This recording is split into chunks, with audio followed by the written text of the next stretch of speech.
সুপ্রিয় শিক্ষার্থীবৃন্দ, আসসালামু আলাইকুম ও রহমতুল্লাহ। আলহামদুলিল্লাহ ওয়াসসালাতু ওয়াসসালামু আলা রাসূলুল করিম সাল্লাল্লাহু আলাইহি ওয়াসাল্লাম। শিক্ষার্থী বন্ধুরা, কেমন আছো সবাই? আশা করি সকলেই ভালো আছো। আমি তোমাদের সঙ্গে আইসিটি বিষয়ের দ্বিতীয় অধ্যায়টি নিয়ে আলোচনা করছি। আজকে আমরা এই অধ্যায়ের শেষ লেকচার অর্থাৎ 9 নম্বর লেকচার নিয়ে আজকে আমরা আলোচনা করব।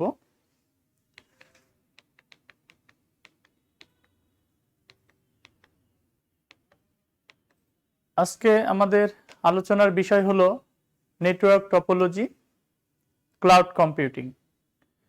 এই দুইটা টপিকস নিয়ে আমরা আলোচনা করব। তো আজকের আলোচনা হতে আমরা যা শিখব তা হলো নেটওয়ার্ক টপোলজি ও এর প্রকারভেদ সম্পর্কে আমরা জানতে পারব। এরপরে ক্লাউড কম্পিউটিং এর ধারণা আমরা ব্যাখ্যা করতে পারব। এরপরে ক্লাউড কম্পিউটিং এর সেবা সমূহ সম্পর্কে আমরা জানতে পারব। ক্লাউড কম্পিউটিং এর প্রকারভেদ সম্পর্কে আমরা জানতে পারব, অর্থাৎ ক্লাউড কম্পিউটিং কত ভাগে বিভক্ত করা হয়েছে সেই বিষয়গুলো আমরা আজকের লেকচার হতে আমরা জানতে পারব। তো আমরা ডিটেলসে একটু দেখি যে নেটওয়ার্ক টপোলজিটা কি। গত ক্লাসে তোমাদের সঙ্গে আমি আলোচনা করেছিলাম নেটওয়ার্ক ডিভাইস। তার পূর্বের ক্লাসে আমরা আলোচনা করেছিলাম কম্পিউটার নেটওয়ার্ক, অর্থাৎ কম্পিউটার নেটওয়ার্ক, তারপরে এই কম্পিউটার নেটওয়ার্ক তৈরি করার জন্য কি ধরনের ডিভাইস ব্যবহার করা হয় সেই বিষয়গুলো আমরা শিখেছিলাম।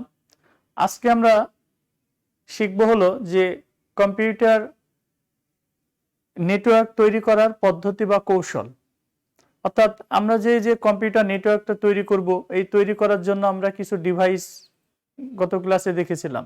তো এই কম্পিউটার এবং ডিভাইসগুলোকে কোন পদ্ধতিতে আমরা সাজাবো সেই পদ্ধতি সম্পর্কে মূলত আজকে আমরা আলোচনা করব। তোমরা চিত্রে একটা পিকচার দেখতে পাচ্ছ। তো চিত্রে দেখো, এখানে আমি একটা কম্পিউটারের প্রতীকী ছবি ব্যবহার করেছি। এখানে 6টা কম্পিউটার রয়েছে। দেখো, এই 6টা কম্পিউটারকে আমরা পরস্পরের সঙ্গে সংযুক্ত করেছি।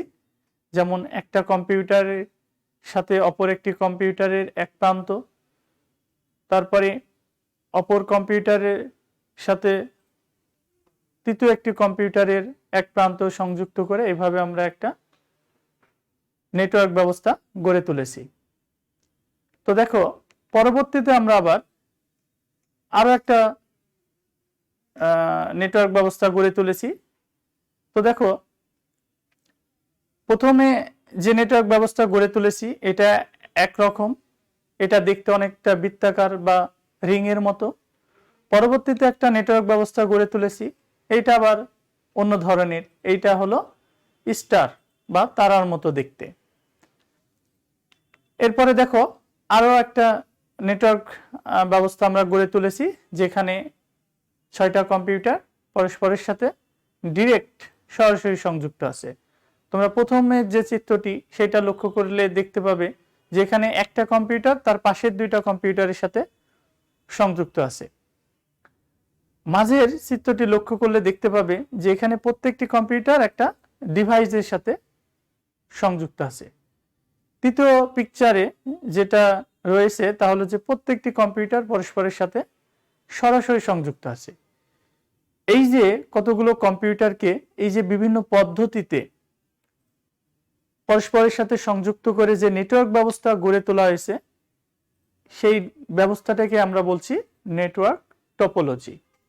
তাহলে নেটওয়ার্ক টপোলজি যদি আমরা বলি খুব সহজ করে, তাহলে যে নেটওয়ার্কভুক্ত কম্পিউটারগুলোকে আমরা যে পদ্ধতিতে সংযুক্ত করি সেই পদ্ধতিটাকেই আমরা বলছি নেটওয়ার্ক টপোলজি। তাহলে দেখো, এই নেটওয়ার্ক টপোলজিকে আমরা দেখলাম যে এখানে চিত্রের দিকে লক্ষ্য করো যে এখানে বিভিন্ন ধরনের নেটওয়ার্ক টপোলজি রয়েছে। তো আমরা এই যে নেটওয়ার্ক টপোলজিগুলো কত প্রকারের হতে পারে তা আমরা একটু দেখে নিই। নেটওয়ার্ক টপোলজি 6 প্রকার হতে পারে। 1 নম্বর হলো বাস টপোলজি, 2 নম্বরে হলো রিং টপোলজি, 3 নম্বরে হলো স্টার টপোলজি, 4 নম্বরে হলো মেশ টপোলজি, 5 নম্বরে হলো টি টপোলজি, 6 নম্বরে হলো হাইব্রিড টপোলজি। এই 6টি টপোলজি সম্পর্কে আমরা ডিটেলসে শিখব ইনশাআল্লাহ। তো ফার্স্ট বাস টপোলজিটা কি? আচ্ছা, তো বাস টপোলজিটা দেখো, আমরা স্লাইডে একটা চিত্র দেখতে পাচ্ছি। এখানে একটা মাঝে দেখো একটা কেবল রয়েছে এবং এই কেবলের সঙ্গে তার দিয়ে কতগুলো কম্পিউটার সংযুক্ত করা আছে। দেখো উপরের দিকে 3টা কম্পিউটার, নিচের দিকে 2টা কম্পিউটার সংযুক্ত করা আছে। তাহলে দেখো এই যে একটা কেবলের সঙ্গে কতগুলো কম্পিউটারকে সংযুক্ত করে যে নেটওয়ার্ক ব্যবস্থা গড়ে তোলা হয়েছে তাকে বাস টপোলজি বলে। এই টপোলজিটা দেখতে দেখো অনেকটা বাসের মতো মনে হচ্ছে, এর জন্য এটাকে বাস টপোলজি বলা হয়। এর আরো একটি নাম রয়েছে, এই টপোলজির আরো একটি নাম হলো লিনিয়ার টপোলজি। তো এই টপোলজিটা, এই যে তোমরা যে কেবলটা দেখতে পাচ্ছ, এই কেবলের 2 প্রান্তে 2টা টার্মিনেটর সংযুক্ত করতে হয়। এই টার্মিনেটর সংযুক্ত যদি না করো তাহলে বিভিন্ন ধরনের প্রবলেম সৃষ্টি হয়। যেমন এই কোনো ডেটা যদি পাঠানো হয় এই কেবলের মধ্যে দিয়ে, তাহলে এই কেবলের রিফ্লেক্ট বা লাইনিং প্রবলেম দেখা দিতে পারে। এর জন্য এই কেবলের 2 প্রান্তে 2টি টার্মিনেটর সংযুক্ত করতে হয়। আর এই বাস টপোলজিতে যে কেবলটি ব্যবহার করা হয়, প্রধান যে কেবলটি ব্যবহার করা হয় সেই কেবলটিকে বলা হয় ব্যাকবোন। এই ব্যাকবোনের সাথেই, অর্থাৎ এই কেবলের সঙ্গেই কম্পিউটারগুলো তার দিয়ে সংযুক্ত করে একটা নেটওয়ার্ক ব্যবস্থা গড়ে তোলা হয়। এই নেটওয়ার্ক ব্যবস্থায় দেখো যে কিছু সুবিধা রয়েছে। যেমন ধরো খুব সহজেই কি করা যায়, যে কোনো একটা কম্পিউটার সংযুক্ত করে একটা নেটওয়ার্ক ব্যবস্থা গড়ে তোলা যায়। যেমন একটা বিষয় তোমরা লক্ষ্য করো, যেমন এইটা মনে করো আমাদের একটা বাস টপোলজি,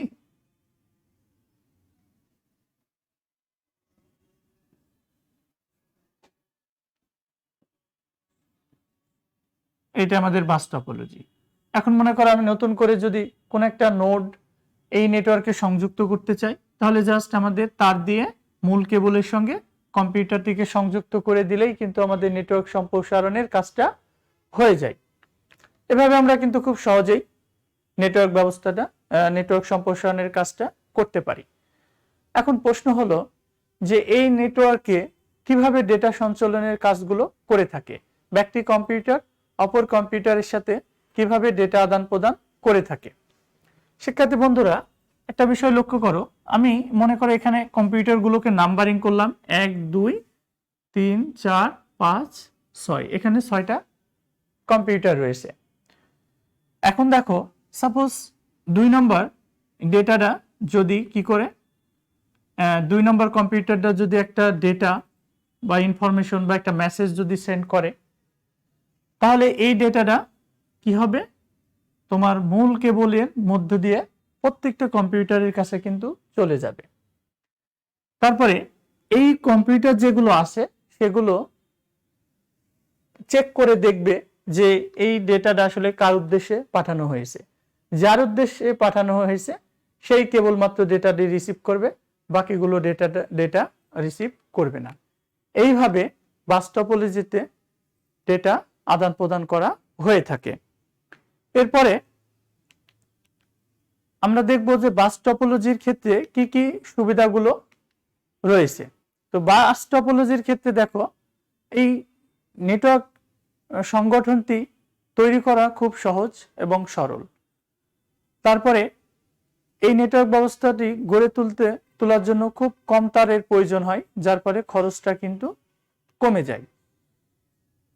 এই নেটওয়ার্ক ব্যবস্থায় যদি কোনো একটি কম্পিউটার নষ্ট হয় তাহলে সম্পূর্ণ সিস্টেম বা নেটওয়ার্কিং ব্যবস্থাটা অচল হয় না। আমরা যে বোর্ডে যে আমরা দেখলাম নেটওয়ার্ক ব্যবস্থাটা, এটা সম্পূর্ণরূপে অচল হয়ে যায় না যদি একটা কম্পিউটার নষ্ট হয়। এবং এই নেটওয়ার্কে সম্প্রসারণ করা, অর্থাৎ নেটওয়ার্ক সম্প্রসারণের কাজটি খুব সহজ। আমরা একটু আগে দেখলাম যে জাস্ট ব্যাকবোন কেবলের সঙ্গে যদি আমরা নতুন করে কোনো কম্পিউটার বা নোটকে আমরা কেবলের মাধ্যমে সংযুক্ত করে দিই, তাহলে আমাদের নেটওয়ার্ক সম্প্রসারণটা খুব সহজেই হয়ে যায়।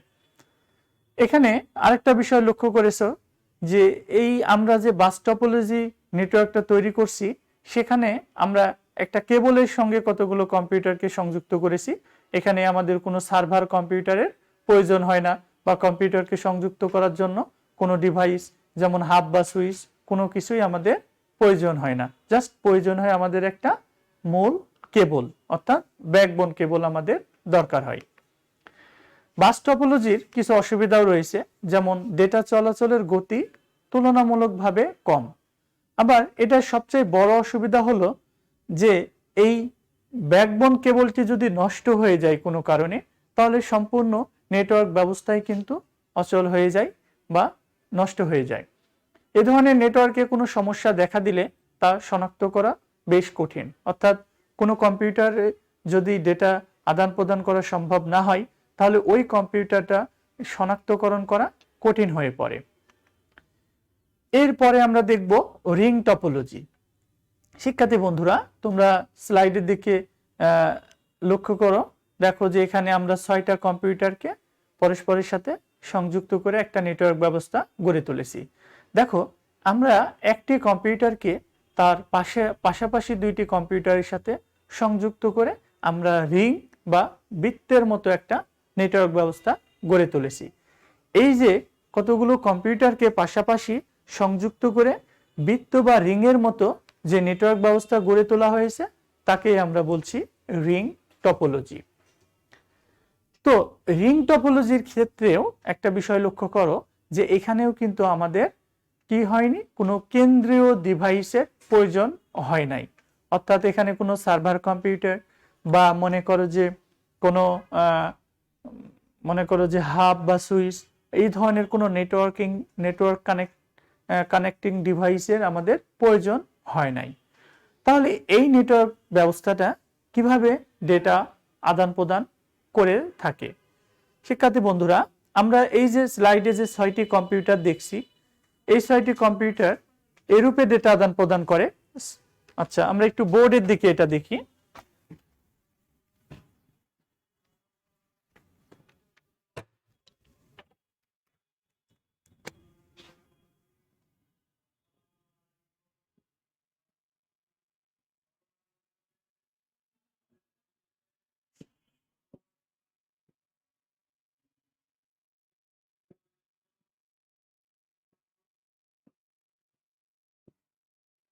তো দেখো, আমরা এখানে 5টা কম্পিউটারকে কি করেছি, পরস্পরের সাথে সংযুক্ত করে একটা রিং টপোলজি তৈরি করেছি।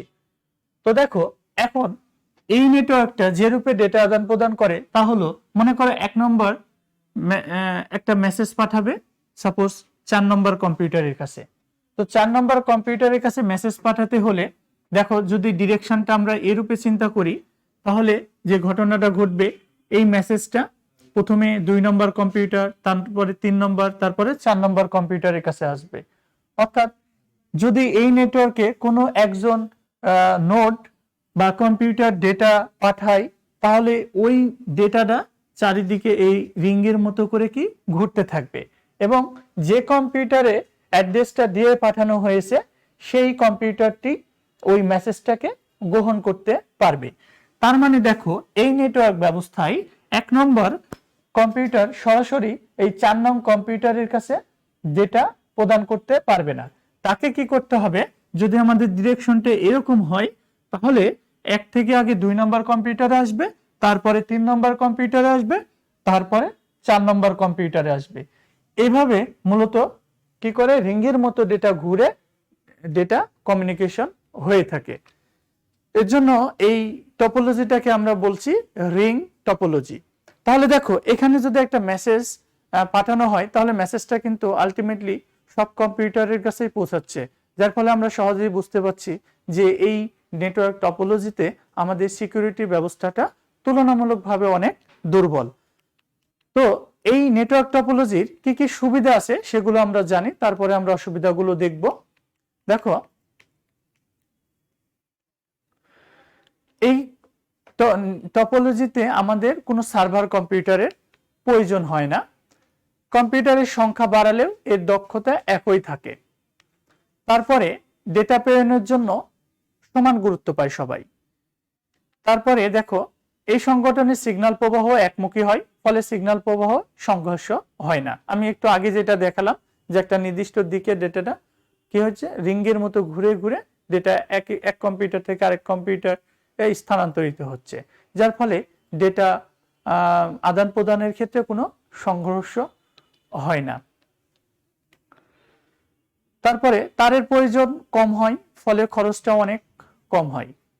রিং টপোলজির কিছু অসুবিধা রয়েছে, যেমন ডেটা চলাচলের গতি কম। যেমন দেখো, আমি একটু আগে যেটা দেখালাম যে 1 নম্বর কম্পিউটার থেকে আমি 4 নম্বর কম্পিউটারে যখন মেসেজ পাঠালাম, তখন আমাকে 2টা কম্পিউটার হয়ে আমাকে মেসেজটাকে পাঠাতে হলো, যার ফলে আমাদের টাইমটা কিন্তু বেশি লেগেছে। বাট আমরা যদি ডিরেক্ট পাঠাতে পারতাম 1 থেকে 4-এ, তাহলে কিন্তু আমাদের টাইম ডিউরেশনটা কমে যেত। তার মানে এখানে ডেটা চলাচলের গতিটা কিন্তু তুলনামূলকভাবে কম। এরপরে দেখো, এই নেটওয়ার্কে কোনো কম্পিউটারের সমস্যা হলে তা শনাক্ত করা বেশ জটিল হয়ে পড়ে। তারপরে এই নেটওয়ার্কে যদি একটা কম্পিউটারের সমস্যা হয়, তাহলে কিন্তু পুরো নেটওয়ার্ক ব্যবস্থায় অচল হয়ে যায়। কারণ কি, দেখো আমি বললাম কি যে এই নেটওয়ার্কে দেখো যে কম্পিউটারগুলো কি হয়, তোমার হলো এই ডেটা আদান প্রদান করে একটা কম্পিউটার থেকে আরেকটা কম্পিউটার, তারপরে আরেকটি কম্পিউটার অপর একটি কম্পিউটারের মাধ্যম দিয়ে ডেটাগুলো আদান প্রদান করে। সেক্ষেত্রে দেখা গেল যে আমি যদি এই 4 নম্বরে মেসেজটা পাঠাই, এই সাপোজ মনে করো 2 নম্বর কম্পিউটারটা নষ্ট হয়ে গেছে, তাহলে কিন্তু মেসেজটা আর কি হবে না, ডেলিভারি হবে না, এদিকে আর আসবে না, তাই না? তাহলে দেখো, কোনো একটা কম্পিউটার যদি আসলে নষ্ট হয়ে যায়, তাহলে পুরো নেটওয়ার্ক ব্যবস্থাটা কিন্তু অচল হয়ে পড়ে।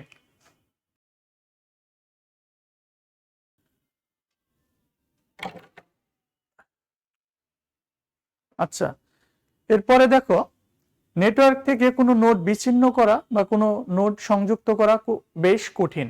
কেন কঠিন একটু লক্ষ্য করো। দেখো, আমি যদি নতুন একটা নোড সংযুক্ত করতে চাই, তাহলে দেখো আমাকে মনে করো আমি এই জায়গাতে একটা নোড সংযুক্ত করব। তাহলে আমাকে এই 2টা কম্পিউটার অর্থাৎ 2টা কম্পিউটারকে আমাকে আগে ডিসকানেক্ট করতে হয়। আমাদের এখানে 3 নম্বরটা ছিল, তো আমাদের ডিসকানেক্ট করে তারপরে দেখো এই যে আমাদের নতুন একটা নোড সংযুক্ত করতে হয়। এই যে নিউ একটা আমরা নোড সংযুক্ত করলাম। তাহলে দেখো, এইভাবে নতুন করে কোনো নোড সংযুক্ত করতে গেলে আমাদের একটু কষ্ট হয়। কারণ হলো, একটা নোডকে সংযুক্ত করার জন্য আমাদের কি করতে হয়, পাশাপাশি 2টি কম্পিউটারের সঙ্গে কানেকশনটা দিতে হয়। এই কারণে একটু কঠিন হয় তুলনামূলক। এরপরে দেখো, স্টার টপোলজি। স্টার টপোলজি কাকে বলে? যে টপোলজিতে একটা কেন্দ্রীয় ডিভাইস অর্থাৎ হাব বা সুইচের সাথে কতগুলো কম্পিউটার সংযুক্ত হয়ে যে নেটওয়ার্ক ব্যবস্থা গড়ে তোলে, তাকে বলা হয় স্টার টপোলজি।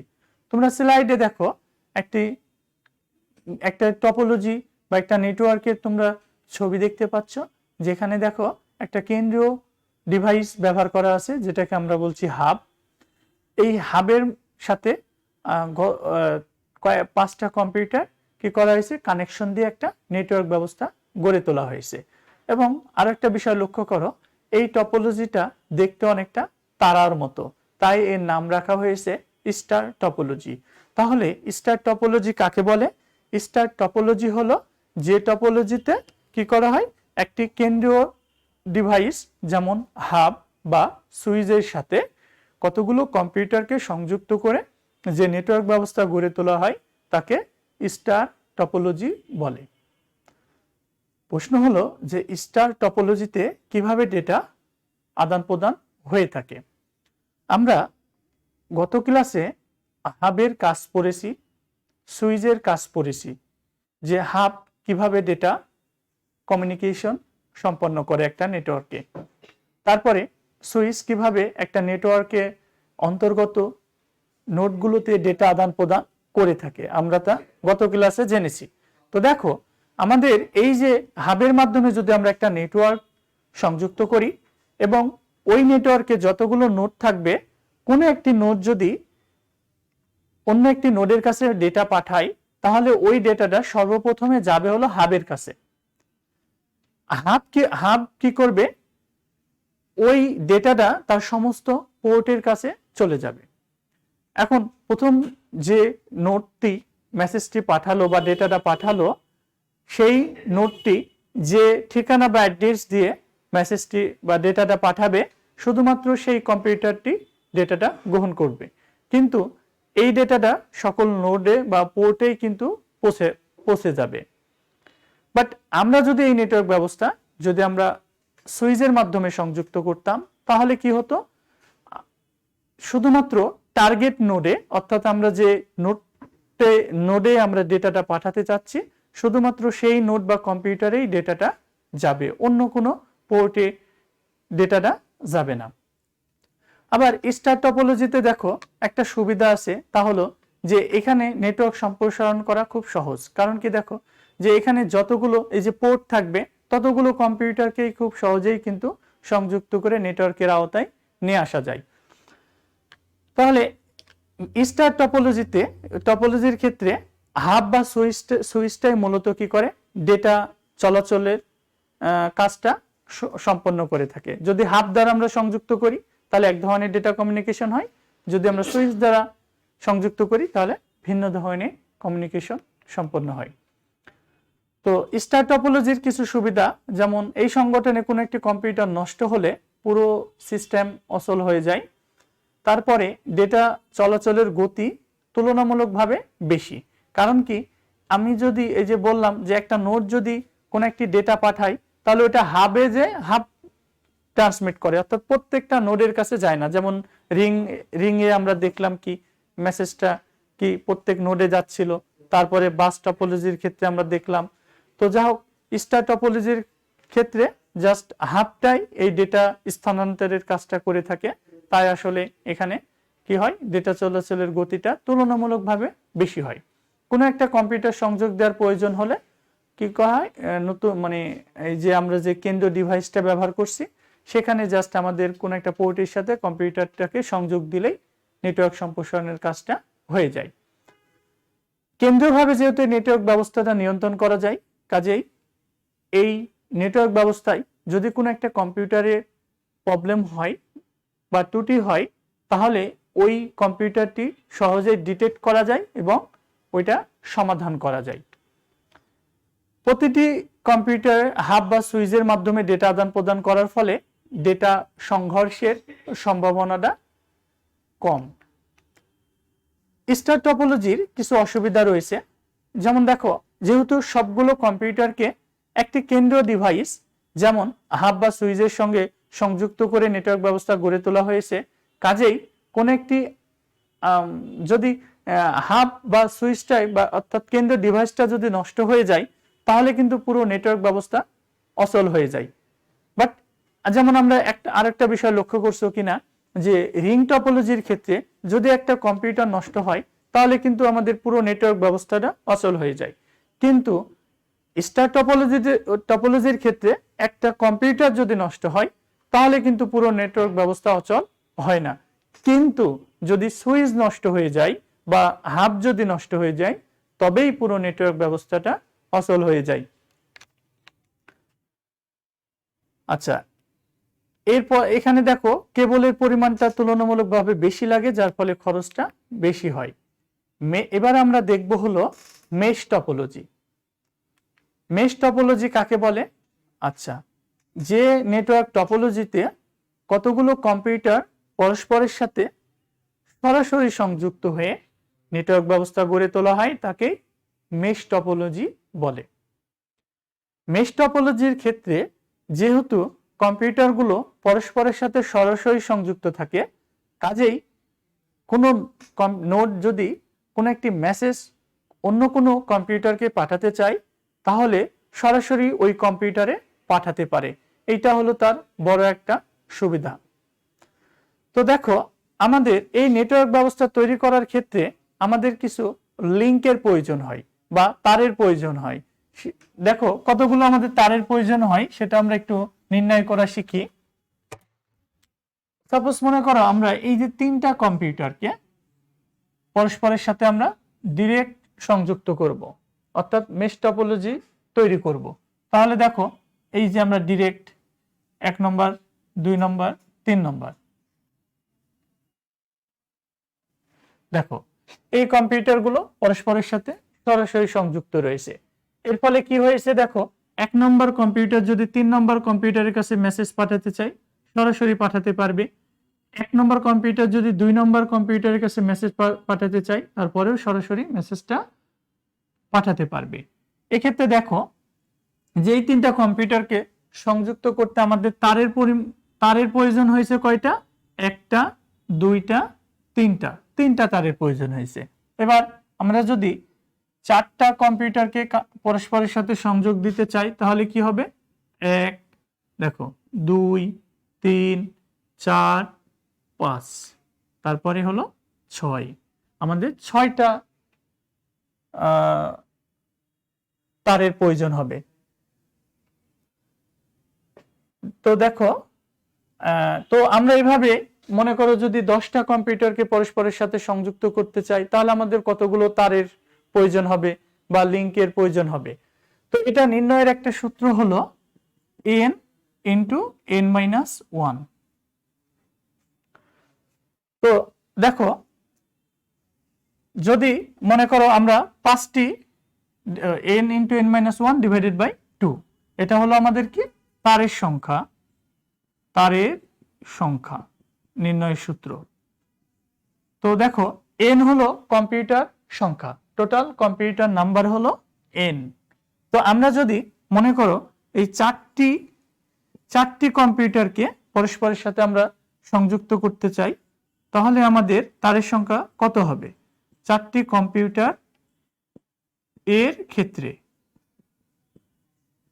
4টি কম্পিউটারের ক্ষেত্রে আমাদের তারের সংখ্যা হবে, তাহলে আমাদের n এর মান হবে 4, তাহলে 4 × 4-1 ডিভাইডেড বাই 2। তাহলে আমাদের এটা যদি আমরা ক্যালকুলেশন করি তাহলে হবে কত, আমাদের 6টা কানেকশন আমাদের দরকার হবে। তো এখানে আমরা দেখো 6টা কানেকশন আমরা পেয়েছি, 1, 2, 3, 4, 5, 6টা। এভাবে আমরা যদি 5টি কম্পিউটারকে সংযোগ করতে চাই, 5টি কম্পিউটারের ক্ষেত্রে আমাদের কতগুলো লিংকের প্রয়োজন হবে, 5 × 5-1 ডিভাইডেড বাই কত, 2। তাহলে আমাদের হবে কত, 5 × 2, তার মানে হবে আমাদের 10টি। এভাবে আসলে আমাদের লিংক বা তারের সংখ্যা প্রয়োজন হয় মেশ টপোলজির ক্ষেত্রে। তার মানে কম্পিউটারের সংখ্যা যত বাড়বে আমাদের লিংক বা তারের সংখ্যা কিন্তু তত বেড়ে যাবে। তো এরপর এই ব্যবস্থায় দেখো এই টপোলজিতে প্রত্যেকটা কম্পিউটার যেহেতু পরস্পরের সাথে সরাসরি সংযুক্ত থাকে তাই এর আরেকটি নাম হলো কি ফুললি ইন্টারকানেক্টেড টপোলজি। তোমরা স্লাইডের দিকে একটু লক্ষ্য করো। আমরা এবার যেটা দেখবো হলো কি মেশ টপোলজির কিছু সুবিধা, কি সুবিধা রয়েছে। এতে ডেটা কমিউনিকেশন অনেক বেশি নিশ্চয়তা থাকে, যেহেতু মেশ টপোলজির ক্ষেত্রে সরাসরি ডেটা আদান বা প্রদান করা যায়, অন্য কোনো কম্পিউটারের মাধ্যম হয়ে পাঠানো প্রয়োজন হয় না। এই কারণে মেশ টপোলজির ক্ষেত্রে নিশ্চয়তা বা সিকিউরিটিটা অনেক বেশি। অন্যান্য সকল টপোলজি অপেক্ষা ডেটা ট্রান্সমিশন দ্রুত গতিতে পাঠানো হয়। যেহেতু আগেই বললাম যে মেশ টপোলজির ক্ষেত্রে প্রত্যেকটি কম্পিউটার ডিরেক্টলি বা সরাসরি সংযুক্ত থাকায় সরাসরি ডেটা আদান বা প্রদান করতে পারে। এই কারণে ডেটা ট্রান্সমিশনের গতিও কিন্তু তুলনামূলকভাবে বেশি। কম্পিউটারের সংখ্যা বৃদ্ধি পেলে ডেটা ট্রান্সমিশনের গতির উপরও প্রভাব পড়ে না। যদি তুমি 100টা কম্পিউটারকেও পরস্পরের মেশ টপোলজির মাধ্যমে একটা নেটওয়ার্ক ব্যবস্থা গড়ে তোলো তারপরে কিন্তু গতি কম হবে না। কারণ কি, প্রত্যেকটা কম্পিউটারের সাথে, মানে একটা কম্পিউটার বাকি 99টা কম্পিউটারের সাথে সংযুক্ত থাকবে, ডিরেক্ট সংযুক্ত থাকবে। এই কারণে কোনো প্রভাব পড়ে না। এই সংগঠনে ডেটা আদান প্রদান বেশি দক্ষ এবং স্বাধীন। এই ধরনের সংগঠনে কোনো একটি কম্পিউটার নষ্ট হলে পুরো সিস্টেম সচল থাকে। এতে কেন্দ্রীয় কোনো ডিভাইস বা সার্ভারের প্রয়োজন হয় না। মেশ টপোলজির কিছু অসুবিধা রয়েছে, যেমন নেটওয়ার্ক ইনস্টলেশন ও কনফিগারেশন বেশ জটিল। অর্থাৎ যখন অনেকগুলো কম্পিউটার হয়ে যায় তখন এই কানেকশন দিতে গিয়ে অনেক সময় দেখা যাচ্ছে মিস হওয়ার সম্ভাবনাটা থাকে। এই টপোলজিতে তার বেশি লাগে, ফলে খরচটাও কিন্তু তুলনামূলকভাবে অন্যান্য টপোলজির চাইতে বেশি হয়। নেটওয়ার্ক থেকে কোনো নোড বিচ্ছিন্ন করা বা কোনো নোড সংযুক্ত করাও কিন্তু বেশ কঠিন, কারণ একটা নোডের সাথে অনেকগুলো নোডের কানেকশন দেয়া থাকে। টি টপোলজি। টি টপোলজি কাকে বলে? যে টপোলজিতে কম্পিউটার বা ওয়ার্ক স্টেশনগুলো বিভিন্ন স্তরে সংযুক্ত থাকে তাকে টি টপোলজি বলে। অর্থাৎ এই টপোলজিতে একটা মেইন ফ্রেম কম্পিউটারের সাথে কতগুলো কম্পিউটার স্তরে স্তরে সংযুক্ত হয়ে গাছের মতো আর কি একটা নেটওয়ার্ক ব্যবস্থা গড়ে তোলা যায়। এর জন্য এই টপোলজিটার নাম দেওয়া হয়েছে কি? টি টপোলজি। তোমরা জানো টি মানে হলো কি? গাছ। তো এই টপোলজিটা দেখতে অনেকটা গাছের মতো, তাই এই টপোলজিটার নাম দেওয়া হয়েছে টি টপোলজি। তোমরা স্লাইডে লক্ষ্য করলে দেখো, প্রথমে একটি কম্পিউটার আছে, এই কম্পিউটারের সাথে দুইটা কম্পিউটার সংযুক্ত করা আছে।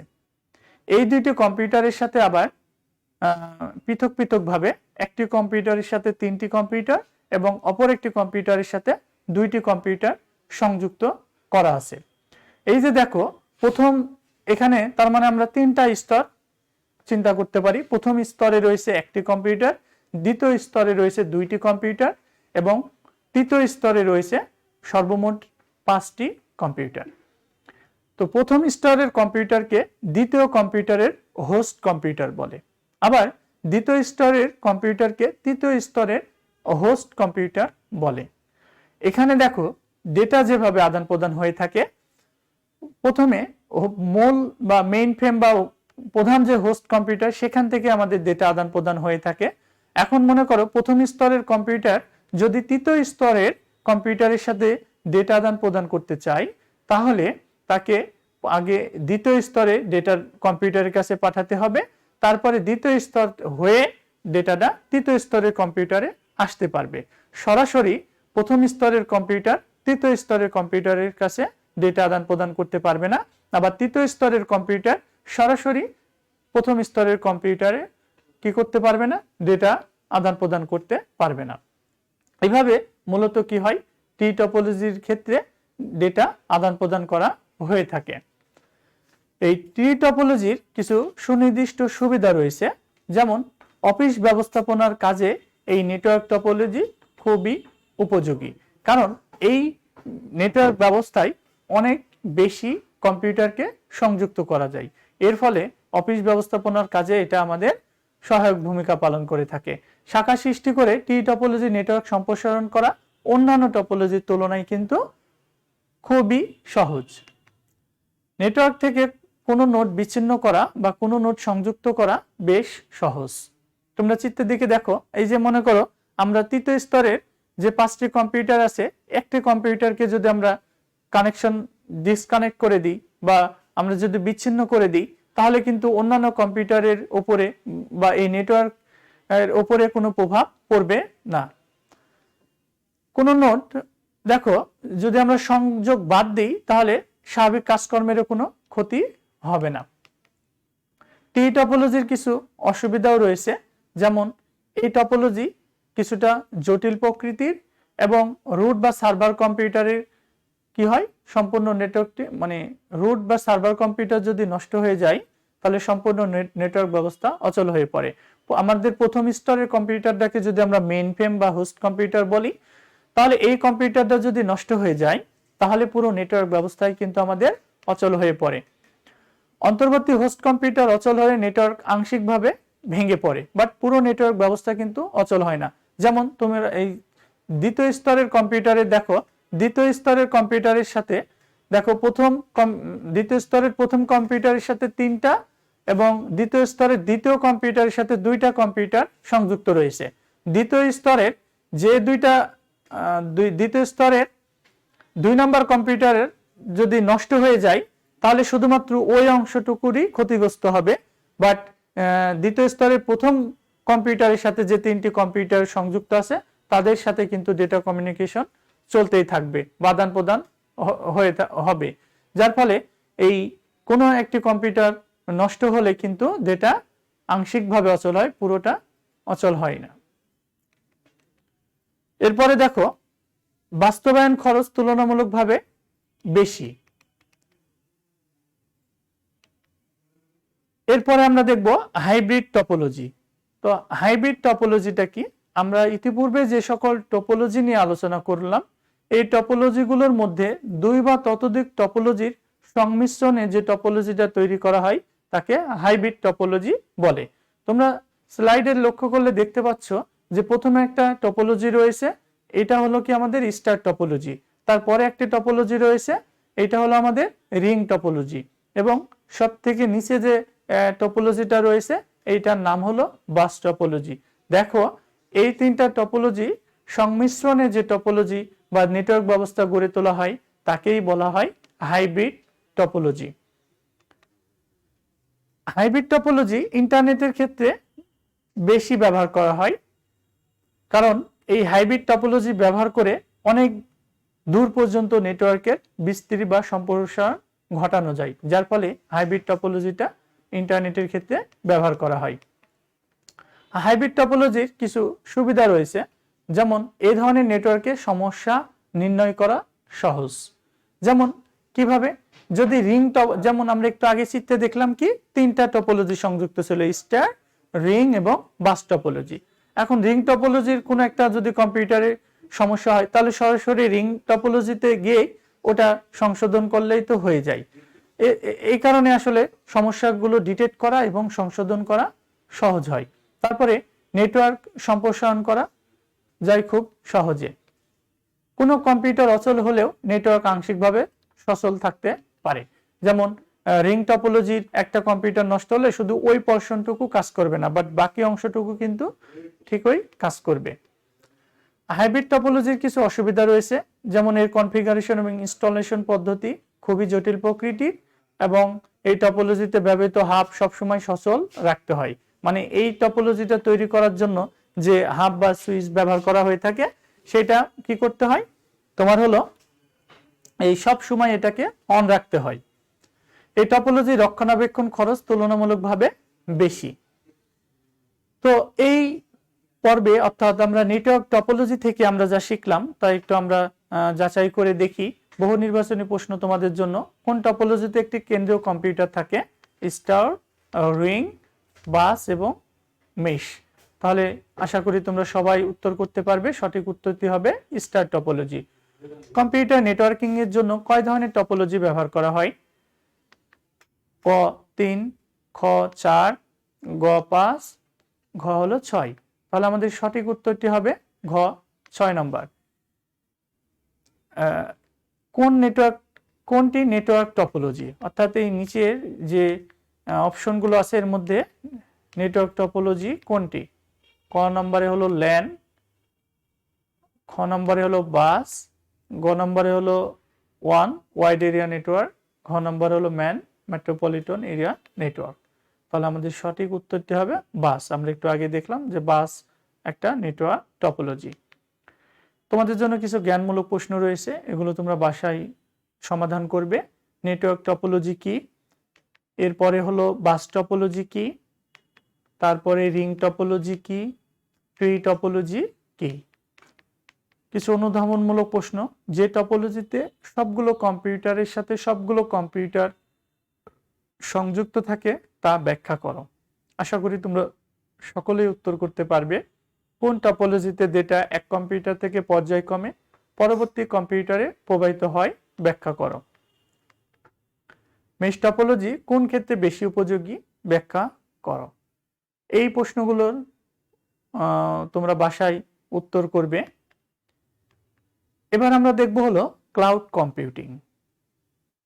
সুপ্রিয় শিক্ষার্থী, ক্লাউড শব্দের অর্থ কি? ক্লাউড শব্দের অর্থ হলো মেঘ।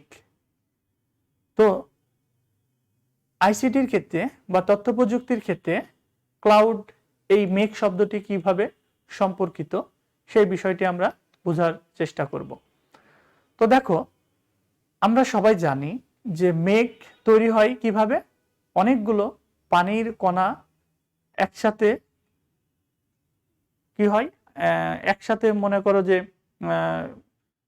গঠিত হয়ে একটা মেঘ গঠন করে, মানে অনেকগুলো পানির কণা মিলে একটা মেঘ তৈরি হয়। তো ইন্টারনেটের সাথে দেখো অনেকগুলো কম্পিউটার সংযুক্ত হয়ে ক্লাউড কম্পিউটিং ব্যবস্থাটা গড়ে তোলা হয়। অর্থাৎ ক্লাউড কম্পিউটিং এর মাধ্যমে পৃথিবীর যে কোনো প্রান্ত থেকে একটা কম্পিউটার কি করা হয়, ইন্টারনেটের সাথে সংযুক্ত করে যে কোনো ধরনের সেবা গ্রহণ করা যায়। তো ক্লাউড কম্পিউটিং বিষয়টা কি আমরা একটু ভালোভাবে বোঝার চেষ্টা করি। শিক্ষার্থী বন্ধুরা, তোমরা একটা বিষয় কখনো লক্ষ্য করেছো কি? যেমন দেখো, তুমি যে ফেসবুক একটা ওয়েবসাইট চালাও, তো মনে করো তুমি এখানে কিছু ধরনের ফাইল বা ছবি আপলোড করে থাকো। অনেক সময় এই যে ছবিগুলো আপলোড করো, তোমার মোবাইল থেকে ডিলিট করে দিলেও কিন্তু এই ছবিগুলো বা ভিডিও ফাইলগুলো তোমার কম্পিউটারে সংরক্ষিত, মানে তোমার কম্পিউটার থেকে বা মোবাইল থেকে ডিলিট করে দিলেও কিন্তু এগুলো তোমার অ্যাকাউন্টে থেকে থাকে। তো এই যে ছবিগুলো কোথায় থাকে, কিভাবে সংরক্ষিত আছে, এই বিষয়গুলো তোমরা কিন্তু আসলে জানো না। তো এখন দেখো একটা বিষয়, তো ক্লাউড কম্পিউটিং বিষয়টা হলো কি? যেমন মনে করো তুমি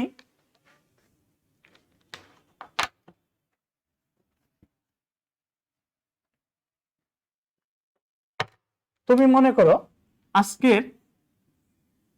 আজকের ক্লাসের উপরে তুমি একটা নোট তৈরি করলে। আজকে ক্লাসের উপরে তুমি নোট তৈরি করলে এবং তোমার কম্পিউটারে বাসায় তুমি নোটটা তৈরি করেছো। এখন তুমি এই কম্পিউটারটা বাসায় তুমি রেখে এসেছো, এখন কলেজে এসে তোমার এটা পড়া দরকার। তাহলে তুমি কি করবা?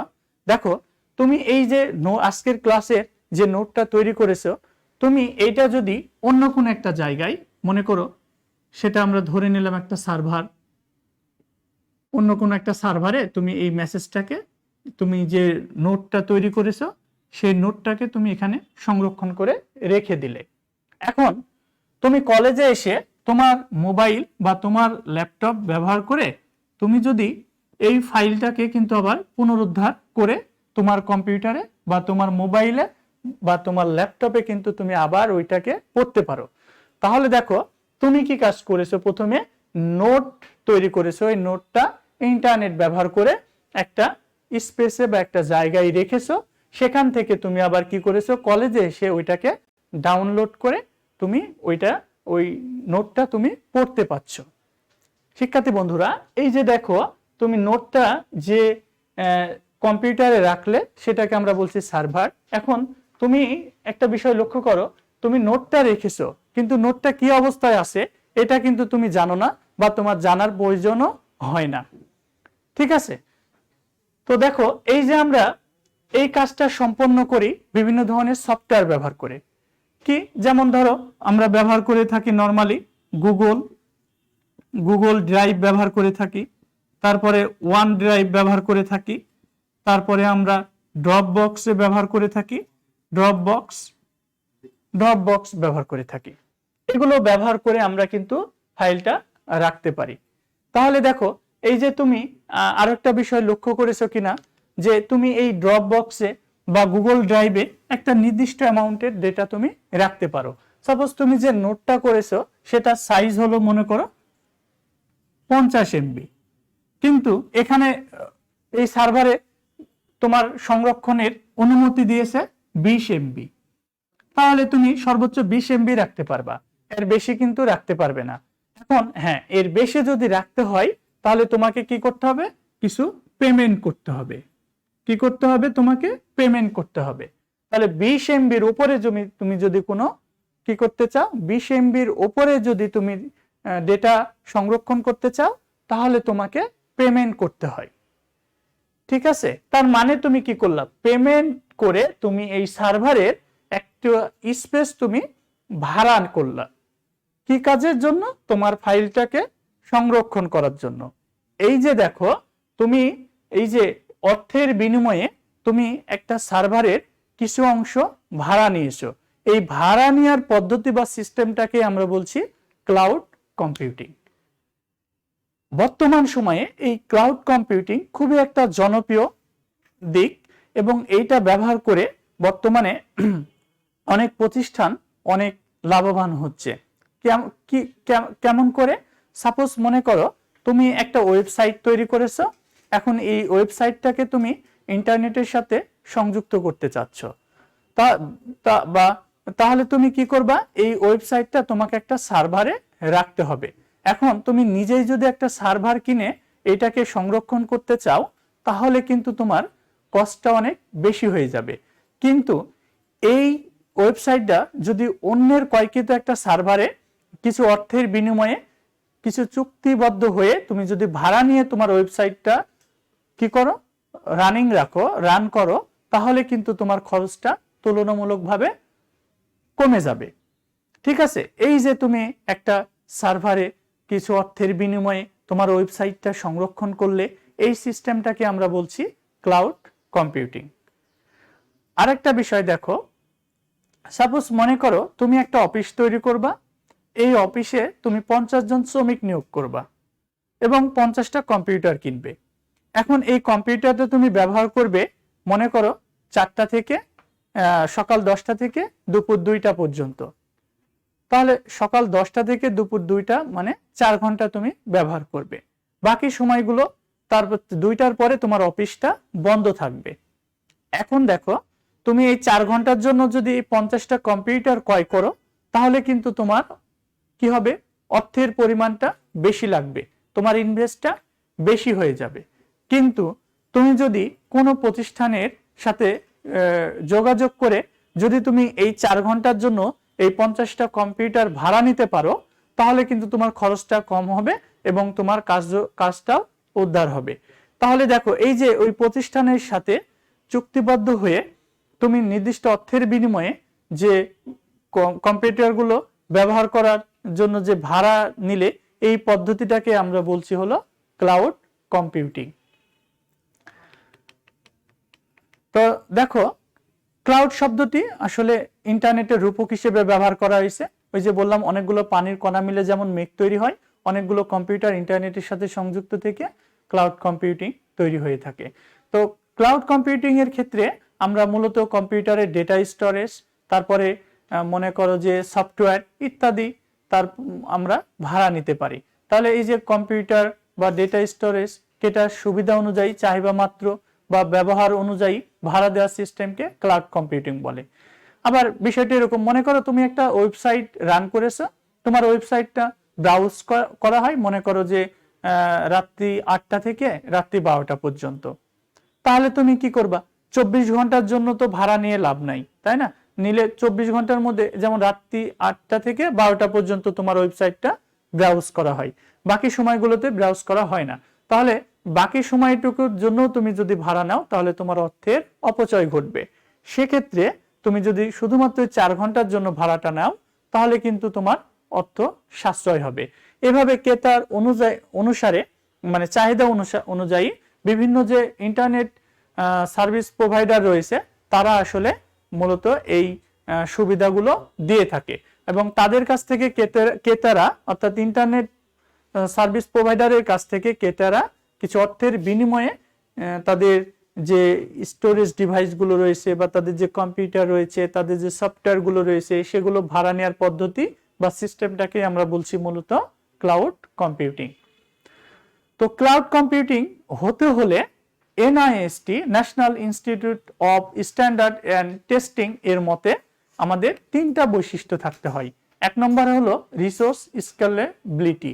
এটা বলতে বোঝায় ছোট বা বড় যে কোনো ক্রেতার যতটুকুই রিসোর্স থাক না কেন তার চাহিদা পূরণ করতে হবে। 2 নম্বরে হলো অন ডিমান্ড। অন ডিমান্ড হলো যে ক্রেতার চাহিদার উপর ডিপেন্ড করে কখন কতটুকু সময় চালাবে, তারপরে মানে ক্রেতা যখন চাইবে তখন তার সার্ভিসটা দিতে হবে, এবং ক্রেতা যখন ইচ্ছা এটাকে চাহিদাটা বাড়াতেও পারবে কমাতেও পারবে। এই ধরনের সার্ভিসটাকেই আমরা বলছি অন ডিমান্ড। এরপরে হলো কি পে অ্যাজ ইউ গো। এইটা হলো একটা পেমেন্ট সিস্টেম, অর্থাৎ আগে থেকেই এই ক্লাউড কম্পিউটিং সার্ভিস প্রোভাইডারদের কাছে কোনো অর্থ দিতে হয় না। তুমি যতটুকু সময় ব্যবহার করবে এবং যতটুকু রিসোর্স ব্যবহার করবে ততটুকুর জন্যই তোমাকে পেমেন্ট করতে হয়। সাপোজ মনে করো তুমি সকাল 10টা থেকে 12টা পর্যন্ত এই 2 ঘন্টা তুমি ব্যবহার করেছো, এবং এর জন্য তুমি মনে করো 10 জিবি তুমি হলো রিসোর্স ব্যবহার করেছো, তাহলে এতটুকুর জন্য এই 2 ঘন্টা এবং 10 জিবি রিসোর্সের জন্য যতটুকু পেমেন্ট আসবে ততটুকুই পেমেন্ট করাটাই হলো পে অ্যাজ ইউ গো। এবার আমরা দেখব ক্লাউড কম্পিউটিং সার্ভিস মডেলের প্রকারভেদ। অর্থাৎ এই ক্লাউড কম্পিউটিং এর মাধ্যমে আমরা যে সেবাগুলো পেয়ে থাকি তা প্রধানত 3 প্রকার। একটা হলো IaaS infrastructure as a service, PaaS platform as a service, 3 নম্বরে হলো SaaS অর্থাৎ সফটওয়্যার অ্যাজ এ সার্ভিস। এখন দেখো ইনফ্রাস্ট্রাকচারটা কি।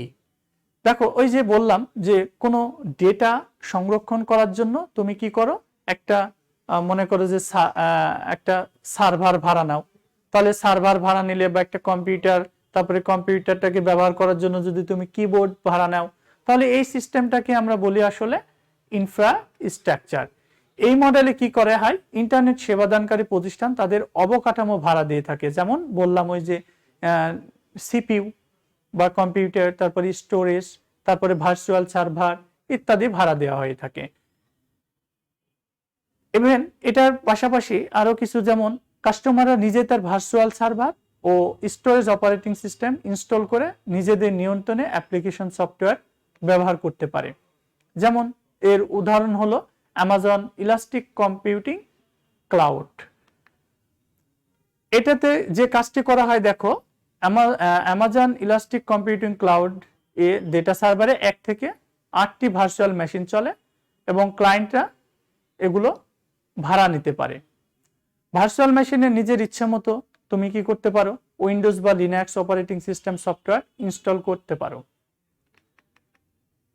এবার হলো PaaS অর্থাৎ প্ল্যাটফর্ম অ্যাজ এ সার্ভিস। এটাতে যে কাজটা করা হয়, এই মডেলের সার্ভিস প্রদানকারী প্রতিষ্ঠান প্ল্যাটফর্মকে কাস্টমারের কাছে ভাড়া দেয়। অর্থাৎ এই যে ক্লাউড কম্পিউটিং সার্ভিস প্রদানকারী প্রতিষ্ঠানরা কি করে, তাদের একটা প্ল্যাটফর্ম, যেমন তুমি একটা উইন্ডোজ ভাড়া নিলে, তুমি একটা মনে করো অ্যাপস তৈরি করবে, সেক্ষেত্রে একটা উইন্ডোজ তোমার দরকার, সেক্ষেত্রে উইন্ডোজটা ভাড়া নিলে, তাহলে দেখো এই যে এই সিস্টেমটাকে আমরা বলছি আসলে প্ল্যাটফর্ম অ্যাজ এ সার্ভিস। যেমন কাস্টমারগণ ইন্টারনেটের মাধ্যমে প্রোভাইডারের প্ল্যাটফর্মের উপরে অ্যাপ্লিকেশন সফটওয়্যার তৈরি করতে পারে। অর্থাৎ এই প্ল্যাটফর্মে সার্ভিসের মাধ্যমে কি করা হয়, বিভিন্ন ধরনের ইউজাররা বিভিন্ন ধরনের কি করতে পারে, অ্যাপ্লিকেশন সফটওয়্যার তৈরি করতে পারে।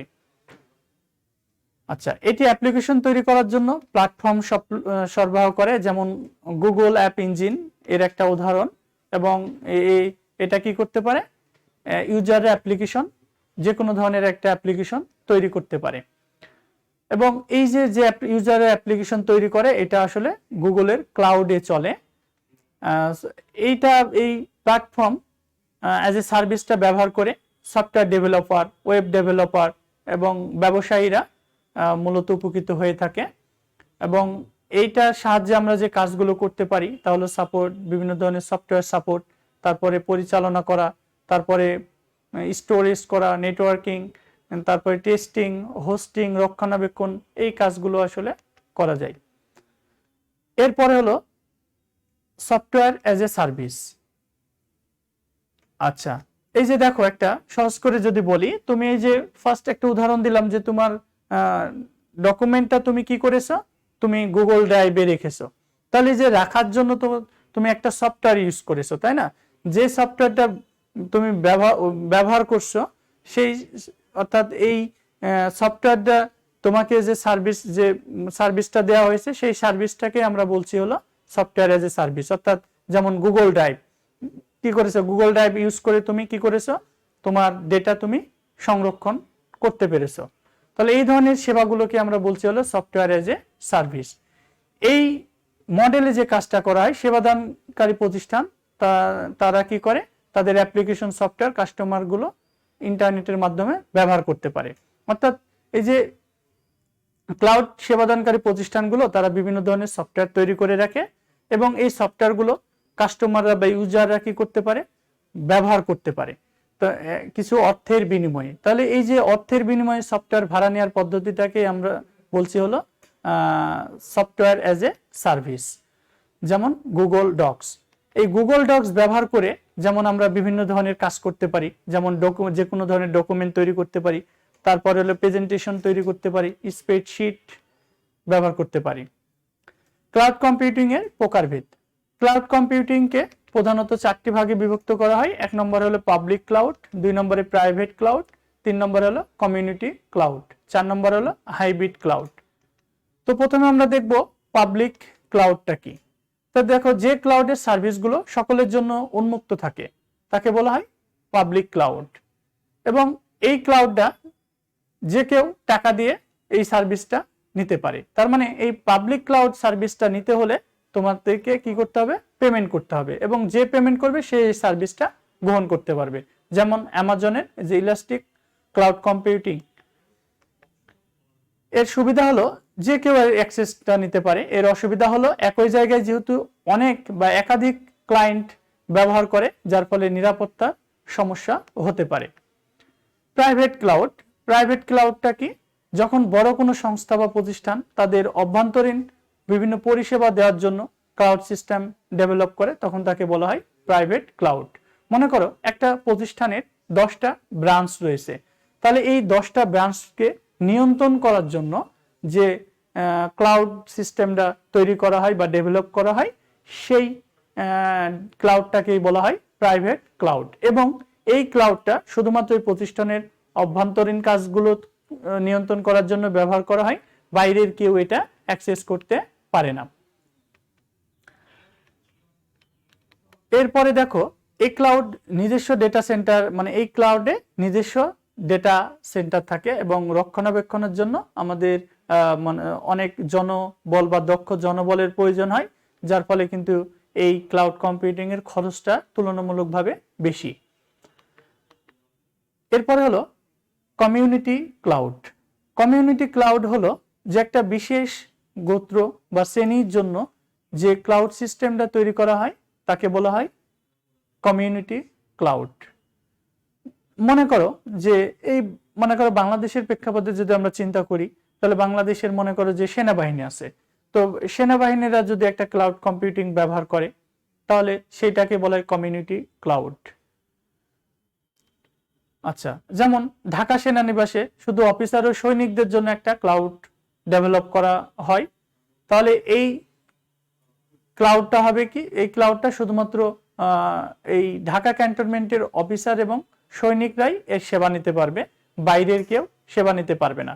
তার মানে দেখো, এই যে শুধু ঢাকা সেনানিবাসের যে সম্প্রদায় রয়েছে বা মনে করো যে অফিসার বা সৈনিকরাই রয়েছে, তারাই শুধুমাত্র এই সেবাটা গ্রহণ করতে পারছে, অন্যরা এই সেবাটা গ্রহণ করতে পারছে না। তার মানে এই ক্লাউডটা তৈরি করা হয়েছে বিশেষ এক কমিউনিটির জন্য। এর জন্য এই ক্লাউডটার নাম দেওয়া হয়েছে কি, কমিউনিটি ক্লাউড। এই সুবিধা হলো এটা অনেক সিকিউরিটি সম্পন্ন, কারণ এরা নিজেরাই শুধুমাত্র মানে যে কমিউনিটির জন্য এই ক্লাউডটা তৈরি করা হয় কেবলমাত্র তারাই এই ক্লাউড কম্পিউটিংটা ব্যবহার করে থাকে। আর অসুবিধা হলো ক্লায়েন্টের সংখ্যা সীমিত বলে খরচটা কিন্তু অনেক বেশি হয়। এরপরে হলো হাইব্রিড ক্লাউড। হাইব্রিড ক্লাউড হলো যে পাবলিক ক্লাউড এবং প্রাইভেট ক্লাউডের সংমিশ্রণ যে ক্লাউড, সেই ক্লাউডটাকে আমরা বলছি হাইব্রিড ক্লাউড। এবং এই হাইব্রিড ক্লাউডের আমরা দেখলাম যে 2টা ক্লাউড সংমিশ্রিত অবস্থায় থাকে, একটা হলো পাবলিক আর একটা হলো প্রাইভেট। তো তো প্রাইভেট ক্লাউড যে কাজগুলো করে, জটিল যে কার্যক্রমগুলো থাকে সেগুলো নিয়ন্ত্রণ করে বা সেগুলো ব্যবহার করার জন্য বা পরিচালনা করার জন্য ব্যবহার করা হয় প্রাইভেট ক্লাউড। এবং জটিল নয় এমন ক্রিয়াগুলো ব্যবহার করে, মানে পাবলিক ক্লাউড ব্যবহার করে পরিচালিত হয়ে থাকে। এই ধরনের ক্লাউড হতে পারে যেমন বিজনেস টু বিজনেস বা বিজনেস টু কাস্টমার, এগুলোর ক্ষেত্রে হাইব্রিড ক্লাউড ব্যবহার করা যেতে পারে। আচ্ছা, তোমাদের জন্য কিছু কোশ্চিন রেখেছি, দেখো। ক্লাউড কম্পিউটিং এর সুফল কোনটি? ক নম্বরে সাশ্রয়ী ও ব্যয়বহুল, খ নম্বরে ইন্টারনেট সংযোগ লাগে না, গ নম্বরে অ্যাপ্লিকেশনের উপর নিয়ন্ত্রণ রাখা যায়, ঘ নম্বরে তথ্যের গোপনীয়তা বজায় থাকে। সঠিক উত্তর হতে হবে ক, সাশ্রয়ী ব্যয়বহুল। 2 নম্বর কোশ্চিন হলো, ক্লাউড কম্পিউটিং একটি ইন্টারনেট সেবা যা ডেটা কমিউনিকেশন করে, ডেটা সংরক্ষণ করে। গ নম্বরে অনলাইন কম্পিউটিং সেবা প্রদান করে, ইমেল সেবা প্রদান করে। সঠিক উত্তর হতে হবে অনলাইন কম্পিউটিং সেবা প্রদান করে থাকে। তোমাদের জন্য কিছু জ্ঞানমূলক প্রশ্ন রেখে যাচ্ছি। ক্লাউড কম্পিউটিং কি? এরপরে কিছু অনুধাবনমূলক প্রশ্ন। স্বয়ংক্রিয়ভাবে সফটওয়্যার আপডেট ও রক্ষণাবেক্ষণ করা যায়, ব্যাখ্যা করো। ক্লাউড কম্পিউটিং সেবা গ্রহণ করা হয় কেন? শিক্ষার্থী বন্ধুরা, আজকের ক্লাসের উপর যদি তোমাদের কোনো জিজ্ঞাসা থাকে বা প্রশ্ন থেকে থাকে তাহলে তোমরা আমাকে ইনবক্স করতে পারো, আমি পরবর্তী ক্লাসে এটা নিয়ে আলোচনা করব ইনশাআল্লাহ। আর তোমাদের আগামী ক্লাসে আমি যে বিষয়টি নিয়ে আলোচনা করব, আমরা 3য় অধ্যায় শুরু করব, সংখ্যা পদ্ধতি ও ডিজিটাল ডিভাইস। এই অধ্যায়ের আমরা প্রথম টপিকস সংখ্যা পদ্ধতি, এইটা নিয়ে আমরা আলোচনা করব। শিক্ষার্থী বন্ধুরা, তোমাদের সকলের সুস্বাস্থ্য কামনা করে আজকের ক্লাস এখানেই সমাপ্ত করছি। আসসালামু আলাইকুম ওয়া রাহমাতুল্লাহ।